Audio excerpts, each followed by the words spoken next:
بسم اللہ الرحمن الرحیم۔ شروع اللہ کے نام سے جو بڑا مہربان نہایت رحم کرنے والا ہے۔ محترم ناظرین و سامعین، السلام علیکم۔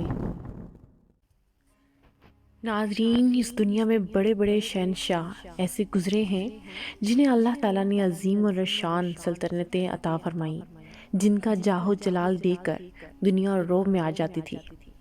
ان کو اللہ تعالیٰ نے بڑے بڑے رتبے عطا کیے ہوئے تھے، جن کی وجہ سے وہ فخر و غرور میں پڑ جاتے تھے۔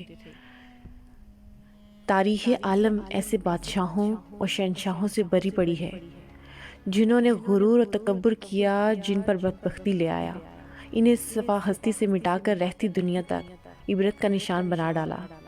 یہ بادشاہ رعونت سے بھرے ہوئے بڑے بڑے بولنے والے ایسے بدبخت ہیں جو اپنے ہی اعمال کا شکار ہو کر نہ صرف برے انجام سے دوچار ہوئے بلکہ عذاب الہی کا شکار ہو کر دائمی عذاب سے دوچار ہوئے۔ ان کے بارے میں قرآن پاک میں اللہ تعالیٰ فرماتا ہے، انہوں نے دولت اقتدار کے نشے میں بدمست ہو کر اپنی طرف سے بڑی فریب کاریاں کی، جبکہ اللہ کے پاس ان کے ہر فریب کار کا توڑ تھا، اگرچہ ان کی مکارانہ تدبیریں ایسی تھیں کہ ان سے پہاڑ بھی اکھڑ جائیں۔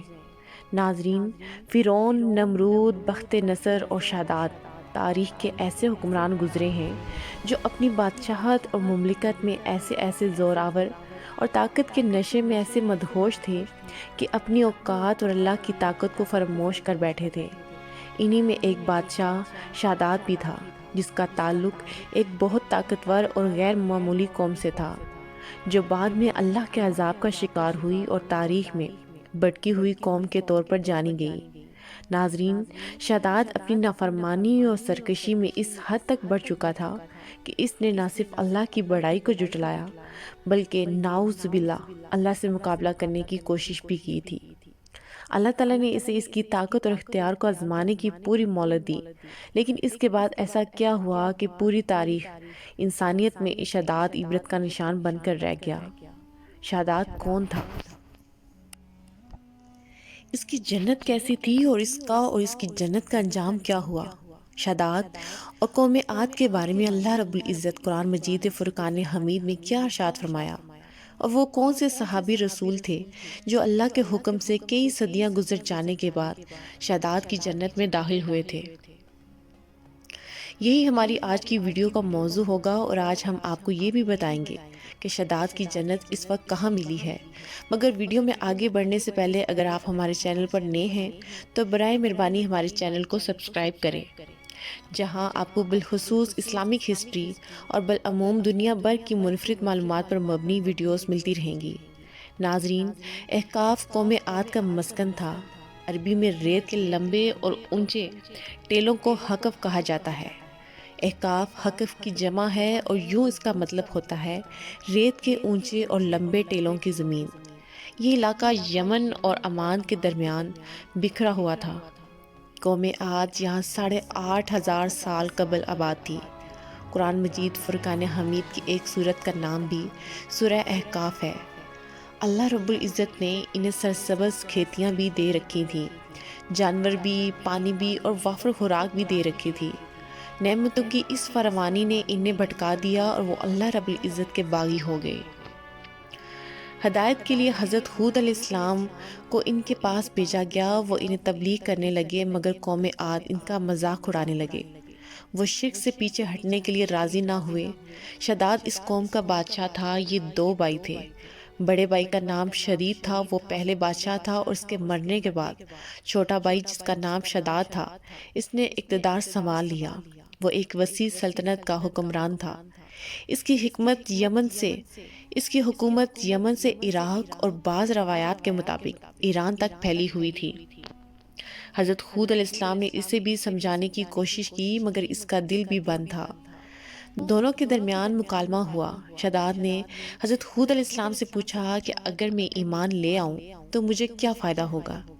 حضرت ہود علیہ السلام نے فرمایا، تم پر جنت حلال ہو جائے گی۔ ناظرین، شداد نے پوچھا جنت کیا ہے؟ حضرت ہود علیہ السلام نے اسے جنت کا نقشہ بتایا۔ شداد نے دعویٰ کر دیا کہ یہ کیا بڑی بات ہے، میں بھی ایسی جنت بنا سکتا ہوں۔ حضرت ہود علیہ السلام نے اسے اس کفر اور شرک سے روکنے کی کوشش کی، مگر وہ باز نہ آیا۔ اس نے سلطنت کے تمام بڑے معمار اکٹھے کیے اور احقاف میں ارم کے مقام پر 20 کوس لمبی اور چوڑی جنت بنوانی شروع کر دی۔ جنت میں سونے اور چاندی کی اینٹیں بھی لگوائی گئیں اور جواہرات بھی لٹکائے گئے۔ اس نے شہد، دودھ اور پانی کی نہریں بھی رواں کر دی اور دنیا جہاں کے درخت، پودے اور پھول بھی لگوا دیے۔ قوم عاد بلند ستونوں پر محلات بنانے کی ماہر تھی۔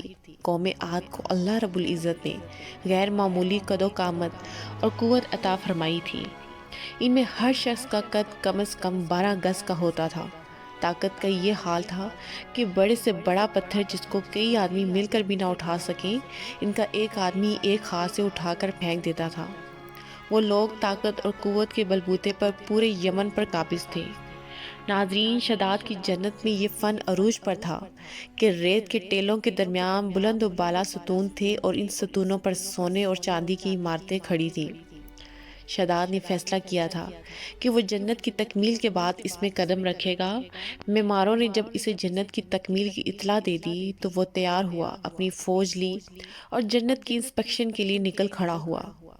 وہ جنت کے دروازے پر پہنچا، گھوڑے سے نیچے اترنے لگا۔ اب اس کا ایک پاؤں زمین پر اور دوسرا گھوڑے کی رکاب پر تھا کہ ملک الموت حضرت عزرائیل علیہ السلام اس کے پاس آ گئے۔ شداد نے پوچھا تم کون ہو؟ انہوں نے فرمایا میں اللہ رب العزت کی طرف سے بھیجا گیا ہوں، میرا نام عزرائیل ہے اور میں ملک الموت ہوں۔ شداد نے یہ کہا کہ کیوں آئے ہو؟ تو انہوں نے فرمایا کہ میں تمہاری روح قبض کرنے آیا ہوں۔ شداد نے ان سے صرف جنت میں قدم رکھنے کی مہلت مانگی، مگر فرشتے نے فرمایا اللہ رب العزت کا حکم ہے کہ میں تمہیں تمہاری جنت میں قدم نہ رکھنے دوں۔ وہ بہت گڑ گڑایا اور رویا، مگر ملک الموت نے اس کی جان قبض کر لی۔ ناظرین، قرآن مجید فرقان حمید میں اللہ رب العزت نے ارشاد فرمایا ارم ذات العماد، ارم ستون والا شہر۔ یہ زبان عام میں صرف ارم، عربی میں ارم ذات العماد۔ قدیم عرب قوم عاد کے مرکزی شہر کا نام ارم تھا، جس کا ذکر قرآن مجید فرقان حمید میں اللہ رب العزت نے یوں فرمایا ارم ذات العماد التی لم یخلق مثلہا فی البلاد۔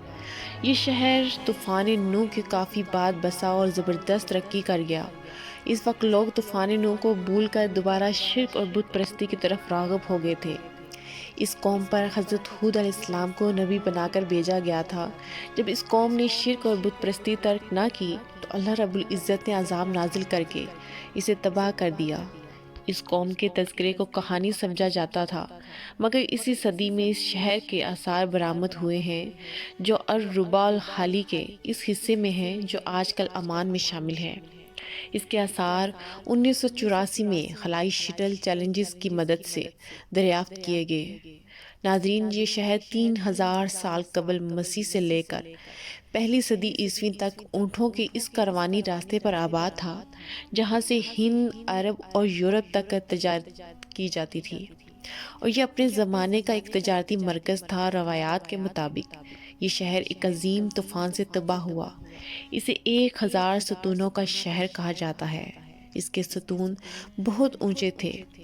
ارم ذات العماد، ارم کے ستونوں والے اس شہر کے حوالے سے بعض مفسرین نے فرمایا کہ ارم اس جنت کا نام ہے جو عاد کے بیٹے شداد بن عاد نے بنوائی تھی، اور اس کی صفت ذات العماد ہے کہ وہ ایک عظیم الشان عمارت بہت سے ستونوں پر قائم ہے، چاندی اور جوہرات سے تعمیر کی گئی تھی تاکہ لوگ آخرت کی جنت کے بدلے اس نقد جنت کو اختیار کر لیں۔ مگر جب یہ عالی شان محلات تیار ہو گئے اور شداد نے اپنے رؤسائے مملکت کے ساتھ اس میں جانے کا ارادہ کیا تو اللہ رب العزت کا عذاب نازل ہوا اور وہ سب ہلاک ہو گئے اور وہ محلات بھی مسمار ہو گئے۔ حضرت عبداللہ بن قلابہ رضی اللہ تعالیٰ عنہ جو صحابی رسول صلی اللہ علیہ وسلم تھے، اتفاق سے ادھر کو چلے گئے۔ اچانک ایک دن آپ کا ایک اونٹ بھاگ گیا۔ آپ اس کو تلاش کرتے کرتے اس شہر کے پاس پہنچ گئے۔ جب اس کے میناروں اور دیواروں پر نظر پڑی تو آپ بے ہوش ہو کر گر پڑے۔ جب ہوش آیا تو سوچنے لگے کہ اس شہر کی صورتحال تو ویسی ہی نظر آتی ہے جیسے نبی کریم رؤوف الرحیم صلی اللہ علیہ وسلم نے ہم سے شہدات کی جنت کے بارے میں بیان فرمائی تھی۔ میں خواب تو نہیں دیکھ رہا، یا اس کا کسی حقیقت سے بھی کوئی تعلق ہے؟ اسی کیفیت میں اٹھ کر وہ شہر کے اندر گئے۔ اس کے اندر نہریں اور درخت بھی جنت کی طرح تھے، مگر وہاں کوئی انسان نہیں تھا۔ آپ نے وہاں پڑے کچھ جواہرات اٹھائے اور واپس چل دیے۔ وہاں سے وہ سیدھے اس وقت کے دارالخلافہ دمشق میں پہنچے۔ حضرت امیر معاویہ وہاں موجود تھے۔ وہاں جو کچھ ماجرا ہوا انہوں نے حضرت امیر معاویہ رضی اللہ تعالیٰ عنہ کے سامنے پیش کیا۔ حضرت امیر معاویہ نے ان سے پوچھا، وہ شہر آپ نے حالت بیداری میں دیکھا تھا کہ خواب میں؟ حضرت عبداللہ رضی اللہ عنہ نے بتایا کہ وہ بالکل بیداری میں تھے۔